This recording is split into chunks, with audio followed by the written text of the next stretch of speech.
Right, welcome back to another video of Honest Muscle.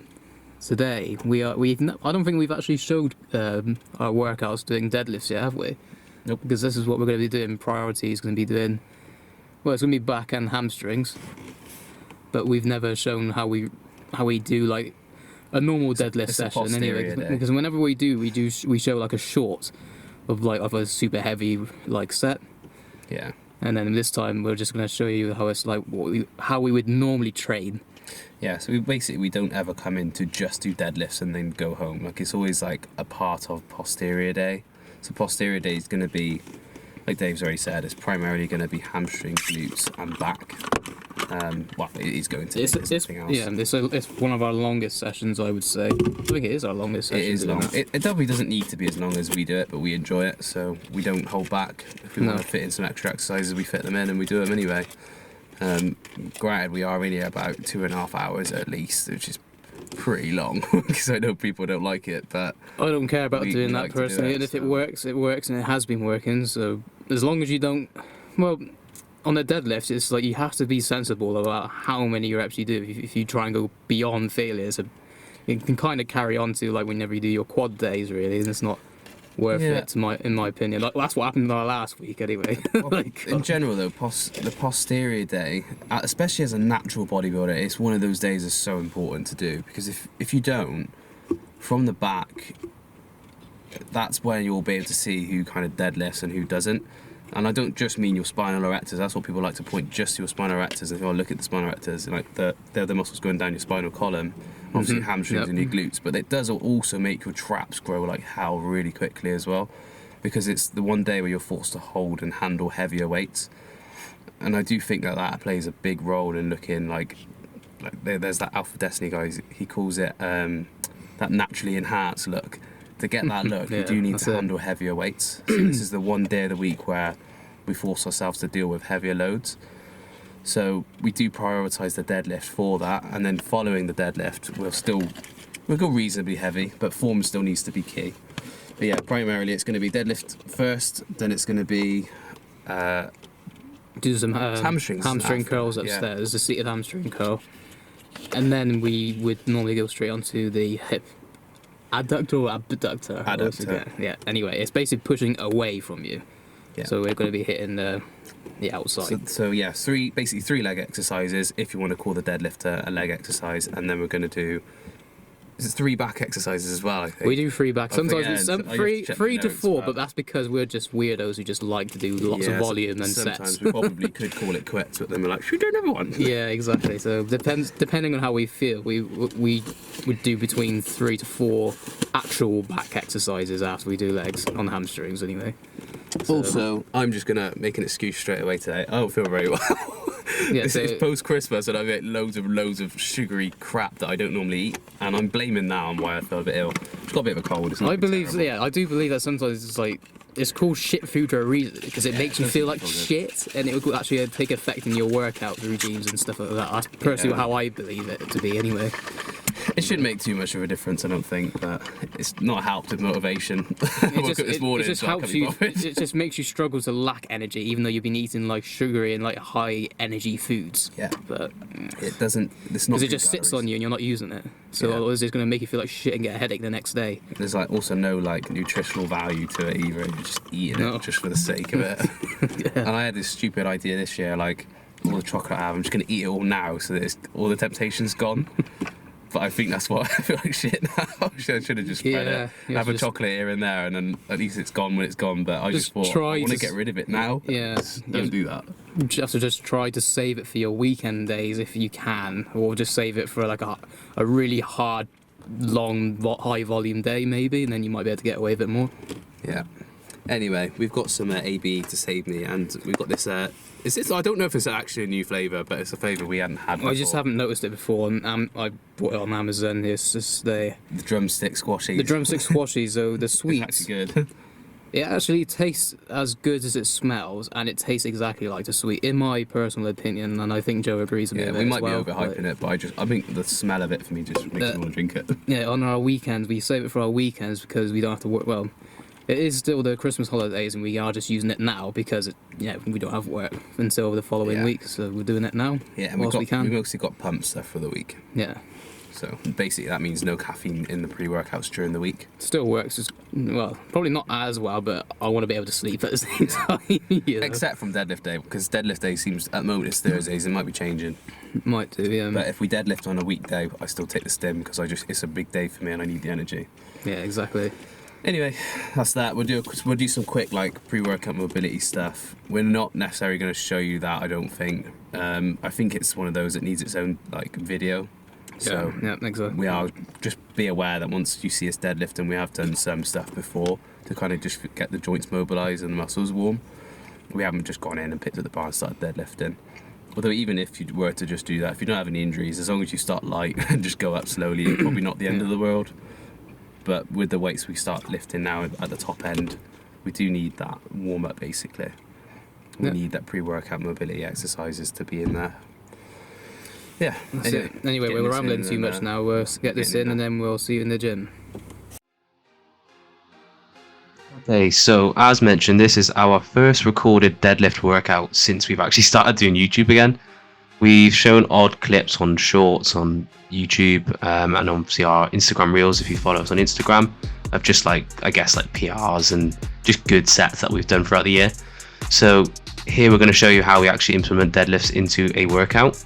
Now there's two ways you can do it. You can either put it into a fully leg workout and you can treat it like part of a hamstring glute dominant leg workout, or you can do what we did here today where we just made deadlifts part of our back day. So I say we make it part of our back day, it's actually slightly legs as well, so we kind of call it like our posterior day. So we do deadlifts, which is obviously going to work your glutes, your hamstrings and your lower back, your lats, everything's going to kind of work together. That's your posterior chain muscles working together. And then we are going to move on to some hip thrusts, which we neglected to mention just before in the car. I think we forgot we did that because it's one of those exercises, it's relatively new to us. And you'll see later on my balance is slightly off when I do hip thrusts. So yeah, within this workout, we start with deadlifts, then hip thrusts, then hamstrings, and then we move on to the back workout. So what you've seen so far is we were just warming up. We'd already done pre-workout mobility stuff, but then we start really light with just literally 60 kilos, then 100, then 140, and then working sets. So I've worked with 180 today and Dave's worked with 160. This is actually us pulling back on the weight and just trying to work on our form a little bit. We're trying to be a little bit more strict and trying to make sure we're braced better. Our form is by no means perfect even still. We're just trying to swallow the pride at the moment and trying to get it right. At the same time, we're still trying to work hard, so we're still going to force those reps where the form's going to slip a little bit.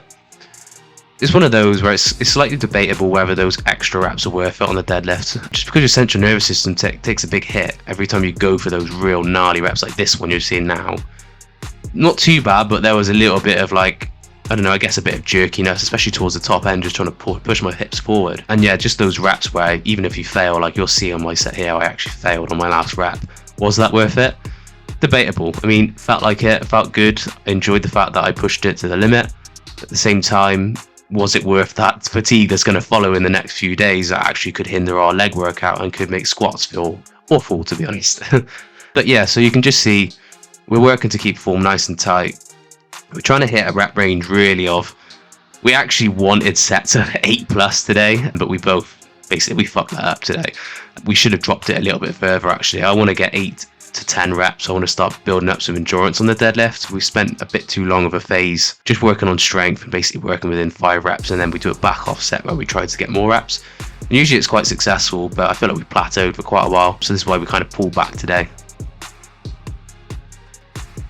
So here's our hip thrust. With hip thrust, even though we've just basically warmed up, obviously fully warmed up from doing deadlifts, we've worked hard, we're already warm, but just to get used to the motion, we're still going to do, guess in quotes, warm up sets where we're just going to slowly build up to working weight.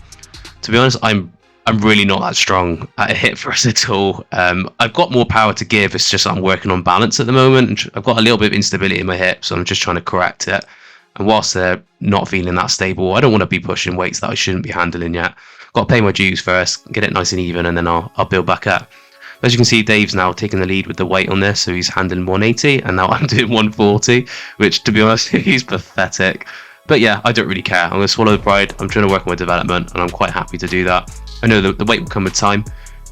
And with the hip thrust, we're really just trying to support our posterior chain with just some extra work. And I know the hamstrings and glutes are going to grow from this, so it's definitely worth the time. On to the final portion of the workout that is leg based. So obviously here is just some hamstring curls.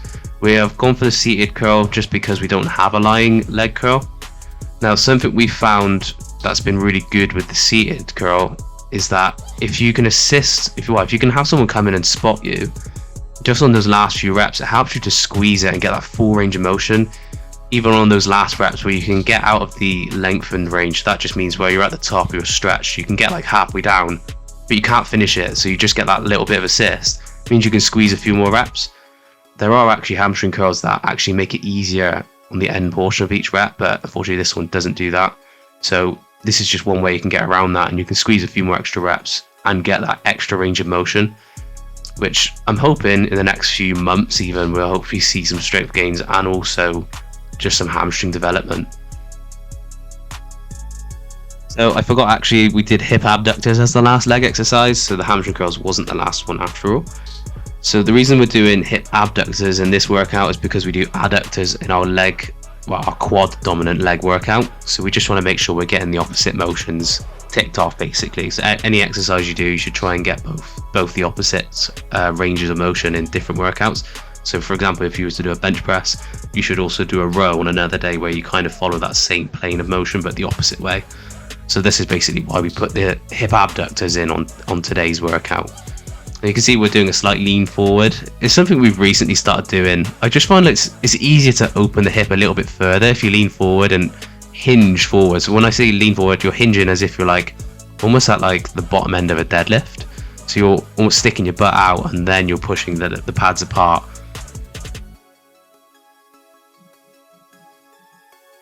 So we're on to the back portion of the workout now.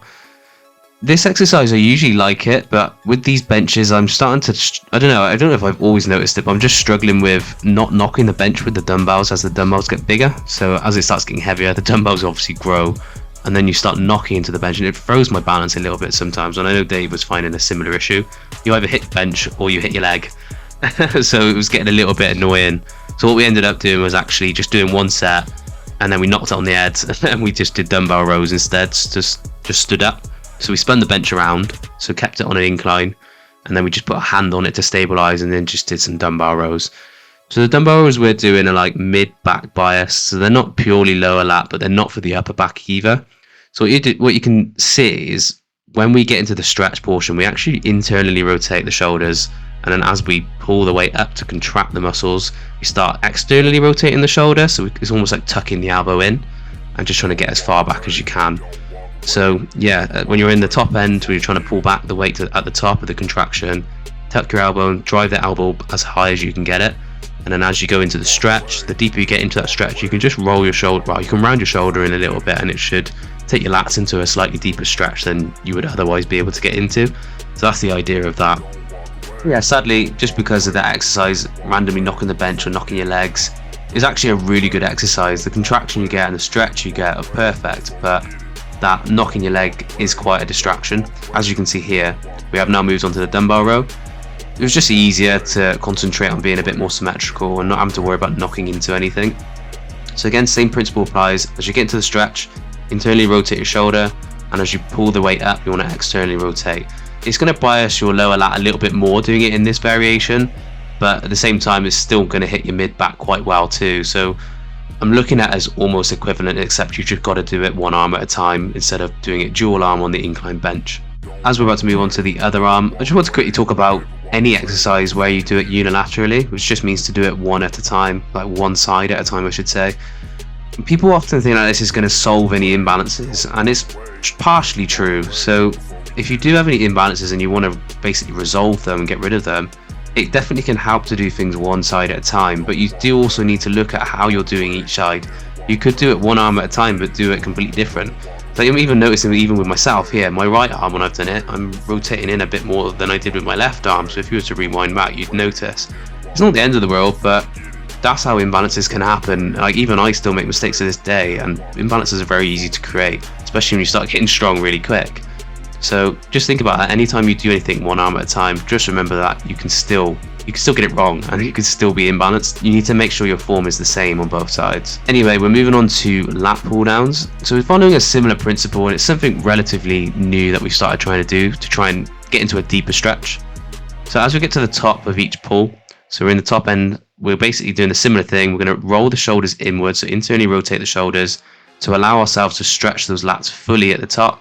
And then as we pull, we're going to externally rotate, which just means we're going to tuck the elbows as we pull down, which is going to put it more on your lats. If you was to keep your elbows more flared out, so your shoulders are pointing inwards as you pull, it's going to do more of your upper back muscles, including your rear delts.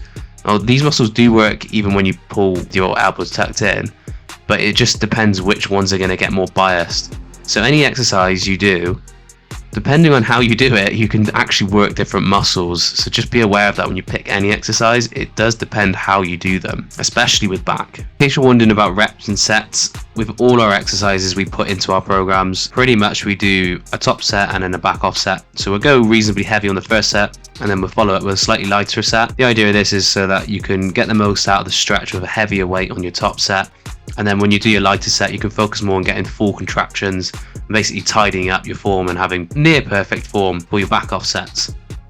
This being the last exercise of the workout. So again, same principle, internally rotate that shoulder at the top to get that big stretch, and then as you pull down, externally rotate your shoulders, tuck your elbow in and drive it back as far as you can get it. So again, you're just trying to make the most out of that stretch, to fully stretch that lat. It just helps to basically roll your shoulder in at the top, so that's that internal rotation. Sounds like I'm trying to sound really smart about it and it's a bit cringe, but at the same time, it's the only way to really stretch that lat and actually get some serious growth in your back. You can laugh at the cringe, or you can take note and give it a try yourself. That's a wrap for the workout. If you liked it, like the video, subscribe and comment.